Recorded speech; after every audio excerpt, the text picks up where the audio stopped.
Salam bagi Anda yang dikasihi oleh Tuhan Yesus Kristus.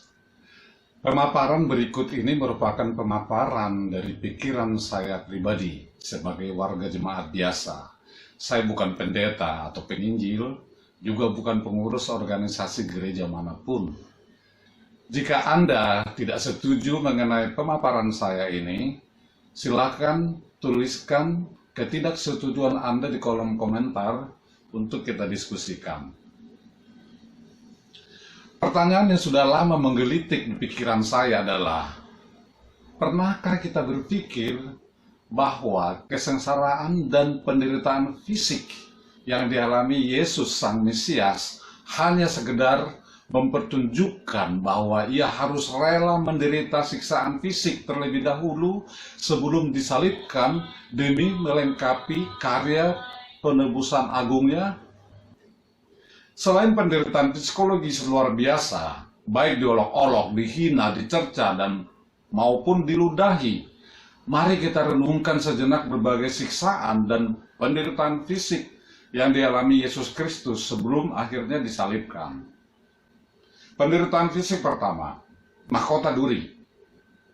Yesus dimahkotai dengan duri seperti dijelaskan pada Injil Matius pasal 27 ayat 29, Injil Markus pada pasal 15 ayat 17, dan Injil Yohanes pasal 19 ayat 2. Jelas, jika mahkota berduri ditaruh dengan paksa di atas kepala kita, pasti akan terluka dan berdarah karena di kepala itu banyak terdapat syaraf pembuluh darah.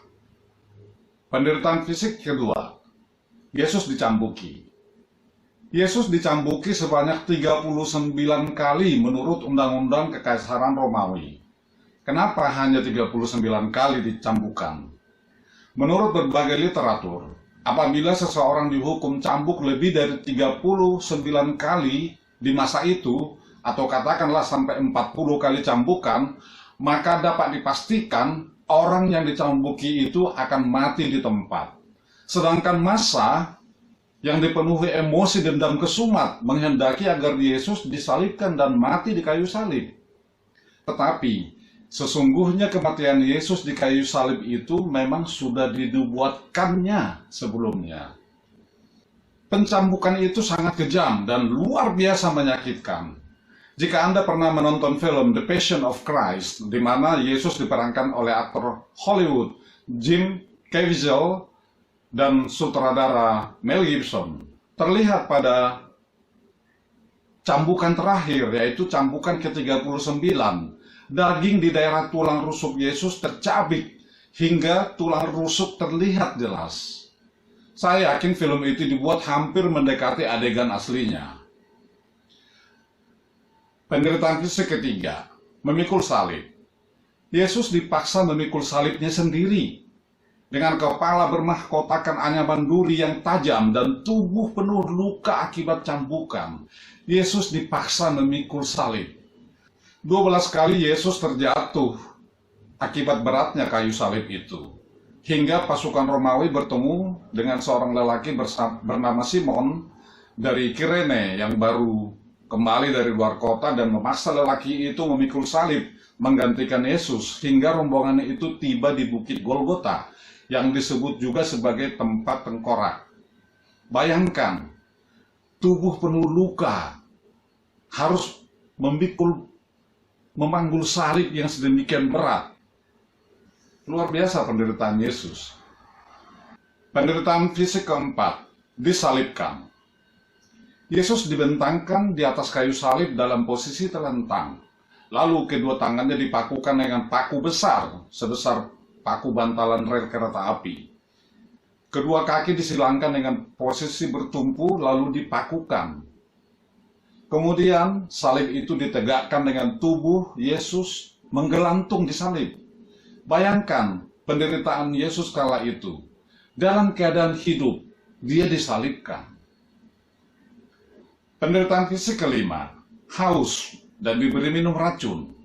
Ada di kitab Injil Matius pasal 27 ayat 48, Injil Markus pasal 15 ayat 36, dan Injil Yohanes pasal 19 ayat 29. Ketika Yesus masih menggelantung dalam posisi tersalibkan, dia mengalami kehausan yang amat sangat. Lalu seorang serdadu Romawi mengambil bunga karang dan mencelupkannya ke anggur asam, lalu mencucukkannya pada sebatang bulu dan memberi Yesus minum. Sesudah itu, Yesus pun menghembuskan nafas terakhir. Mati tergantung di kayu salib itu. Penderitaan fisik yang keenam, walaupun sudah tidak dirasakannya lagi sebab dia telah mati, tetapi lambung Yesus ditikam. Ada di kitab Yohanes pasal 19 ayat 33 sampai 37. Karena hari itu adalah hari persiapan menyambut hari Sabat, keesokan harinya, dan tidak boleh ada mayat yang masih tergantung di kayu salib. Maka untuk mempercepat proses kematian, para serdadu Romawi ingin memastikan para terhukum di kayu salib harus sudah mati. Mereka mematahkan kaki dua orang kriminal lain yang juga disalibkan bersama Yesus. Tetapi ketika mereka sampai kepada Yesus dan melihat bahwa ia telah mati, mereka tidak mematahkan kakinya, tetapi seorang prajurit menikam lambungnya dengan tombak, segera mengalir keluar darah dan air. Sebab hal itu terjadi supaya genaplah yang tertulis dalam kitab suci, tanda kutip. Tidak ada tulangnya yang akan dipatahkan. Dari keenam penderitaan fisik di atas, apa kaitannya dengan fisik kita anak-anak yang mengasihinya dan yang dikasihinya itu? Menurut saya, semua penderitaan yang sangat menyakitkan itu, baik psikologis berupa olok-olok, hinaan, dan cercaan, kesaksian dan tuduhan palsu, maupun seluruh penderitaan fisik yang dialami Tuhan Yesus Kristus, bukan saja hanya untuk menebus segala dosa kita umat manusia. Tetapi kesakitan fisik luar biasa itu adalah demi menyerap segala sakit penyakit yang diderita oleh tubuh kita di dunia ini. Sebab dengan kematiannya dan dosa kita telah ditebusnya hingga kita menjadi lahir baru serta menjembatani hubungan antara kita manusia dengan Allah Bapa. Namun, apabila tubuh kita menderita sakit penyakit, lantas di mana letak kesempurnaan karya agung penebusannya? Kematiannya di kayu salib adalah pengorbanan yang sangat sempurna. Itu sebabnya kematian Yesus atau tubuh Yesus disebut sebagai kurban bakaran yang sempurna setelah petir menyambar dan membakar tubuhnya di kayu salib itu. Tidak ada anggota tubuhnya yang hilang atau tulangnya dipatahkan. Dan Tuhan tidak pernah sia-sia dalam mengerjakan karya keselamatannya bagi kita orang berdosa. Dia mengampuni segala dosa kita. Dan mari kita imani bahwa penderitaan fisik yang dialaminya sejak dari diputuskannya, dia harus dihukum mati, dicambuki, dipaksa memikul salib, disalibkan, diberi minum racun hingga lambungnya ditombak. Semuanya itu adalah demi menyerap sakit penyakit kita anak-anaknya. Darahnya yang tercurah itu untuk menebus segala dosa kita. Amin.